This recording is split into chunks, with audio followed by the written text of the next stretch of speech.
¿cómo están? Bienvenidos a Rompiendo Cadenas con Tomás Franco. El día de hoy quería comentarles acerca de los mitos que hay sobre el 5 de abril, el golpe de estado de Alberto Fujimori. Uno de esos mitos es que el golpe obedecía a querer imponer una política para poder vencer al terrorismo. Eso es lo que dice la derecha para justificar el golpe de estado, de que el Congreso se oponía a la política antiterrorista de Fujimori y era necesario dar el golpe de estado, lo cual es absurdo porque todas las fuerzas políticas estaban al lado del Estado. Nadie era aliado de Sendero Luminoso o el MRTA, incluso la misma izquierda que ha sido terruqueada estaba del lado del Estado, además que la izquierda era minoría en el Parlamento. La verdadera razón por la cual Fujimori dio el golpe de estado es para imponer su política neoliberal, porque si bien la izquierda era una minoría, logró que otros sectores del Parlamento, ante las medidas que quería implementar Fujimori, que obviamente eran antipopulares, se pusieran en contra. Eso lo comentó Ricardo Letts, que fue senador de izquierda en esa época, de cómo se lograron articular bancadas, incluso con Cambio 90, la bancada con la que llegó Fujimori al poder, pero que después en el Parlamento empezaba a tener posiciones discrepantes con el gobierno de Fujimori, porque, repito, estas medidas que quería implementar Fujimori eran antipopulares. Entonces, Fujimori no pudo mantener firme su bancada, la bancada de Cambio 90, y tampoco pudo negociar con los otros partidos burgueses para implementar su política neoliberal, porque en el fondo todos ellos, si hubiesen estado en el lugar de Fujimori y hubiesen aplicado esa política, incluso la propia izquierda que tanto rechaza el fujimorismo, estoy seguro de que hubiesen claudicado, porque esa izquierda, al igual que la actual, no era consecuente. Entonces, en realidad, Fujimori no pudo hacer lo que normalmente hacen los presidentes burgueses, que es negociar con los otros partidos, aún siendo minoría, para aplicar una política. Entonces, decidió la medida autoritaria, el cierre del Congreso, y hay que decir una cosa: muchos comparan el cierre del Congreso de Fujimori con el de Castillo, y esto es absurdo porque el cierre del Congreso de Fujimori era una medida autoritaria que, si bien tenía un Congreso que se le oponía, no era un Congreso destituyente. En primer lugar, Fujimori ganó las elecciones y la derecha, que perdió, reconoció el triunfo. Este Congreso no buscaba destituir a Fujimori.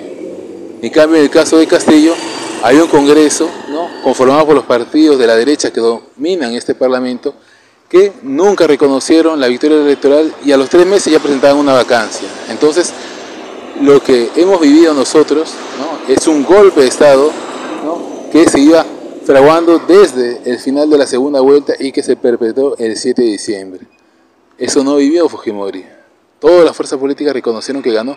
Repito, ese Congreso no era destituyente. Y lo otro, otro de los grandes mitos, es decir de que había un apoyo masivo hacia el cierre del Congreso y por tanto un respaldo a Fujimori. En realidad es verdad. Según las encuestas, la mayoría apoyó el cierre del Congreso. Pero eso no significa que querían que se implemente esa política neoliberal. De hecho, hay reportajes que se han hecho cuando le preguntan a la gente en la calle si estaba de acuerdo con el cierre del Congreso, y es verdad, la gente decía que sí, pero no decía que era necesario el cierre del Congreso para aplicar esas políticas como la reforma tributaria, la reforma laboral. No, decían de que estaban a favor del cierre del Congreso porque los políticos se llenaban los bolsillos y no hacían nada por el pueblo, lo cual es verdad. Es decir, el pueblo apoyó el cierre del Congreso porque estaba harto de la clase política tradicional, no porque quisiera respaldar la política neoliberal de Fujimori. Otra cosa es la actitud de los empresarios. Ellos sí apoyaron el cierre del Congreso porque sabían de que se iba a aplicar una política que les iba a beneficiar. Lo mismo con el gobierno de los Estados Unidos. Sabían de que al cerrar el Congreso y Fujimori al implementar las políticas del consenso de Washington, se abría el camino para más concesiones para el gobierno de los Estados Unidos, para las empresas que representan al gobierno de los Estados Unidos. Entonces, el cierre del Congreso fue apoyado por los grupos de poder, desde una posición derechista, pero el pueblo lo apoyó de una posición de izquierda, en el sentido de que la izquierda siempre ha luchado, la izquierda consecuente me refiero, contra la clase política tradicional y corrupta. Es decir, el pueblo apoyó el cierre del Congreso desde una expectativa de izquierda, pensando de que al mandar a su casa a la clase política tradicional se abría el camino para realizar grandes transformaciones. Pero obviamente eso no fue así. Los cambios que implementó Fujimori fueron al servicio del poder económico.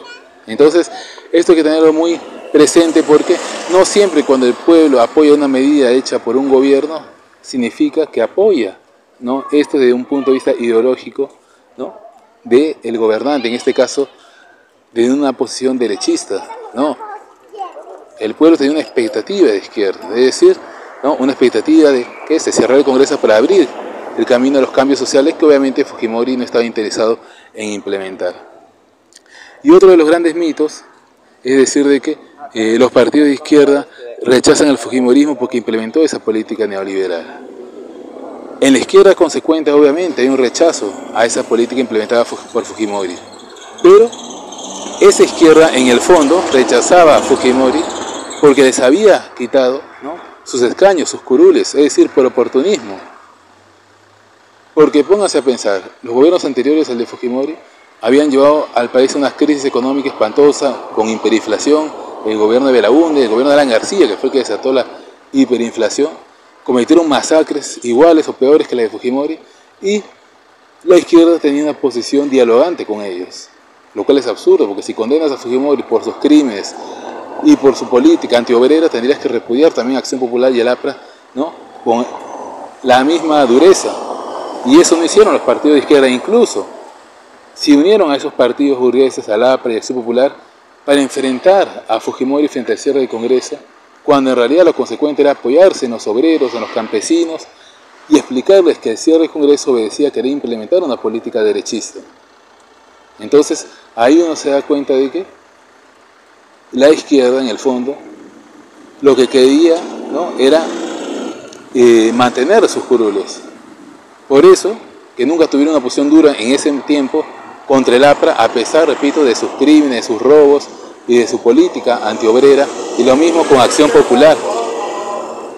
Entonces, este sector de la izquierda inconsecuente, este sector de la izquierda que abiertamente se alineó con la derecha para dar el golpe de Estado, que son los herederos de esa izquierda de los 90, ¿no?, que siguen esa política, hacen lo mismo ahora. Castillo decidió cerrar el Congreso para abrir el proceso constituyente. ¿Y qué hicieron? También se aferraron a sus curules, se aferraron a su cuota de poder. ¿Se dan cuenta? Si realmente la izquierda fuera consecuente, ¿no?, en defender la lucha del pueblo, en defender una política contra el neoliberalismo, contra el capitalismo, el 5 de abril se hubiese apoyado en el movimiento obrero, en el movimiento campesino para enfrentar a Fujimori, y no se hubiese aliado a los partidos burgueses y tradicionales, y la izquierda de ahora, ¿no?, hubiese apoyado el cierre del Congreso. Entonces, eso es para que vean cómo siempre, ¿no?, los referentes de izquierda, ¿no?, tuvieron un rol, ¿no?, nefasto, tanto para enfrentar una política abiertamente derechista como la de Fujimori, como a la hora de posicionarse frente a una decisión radical como la que tomó el presidente Pedro Castillo para abrir el proceso constituyente.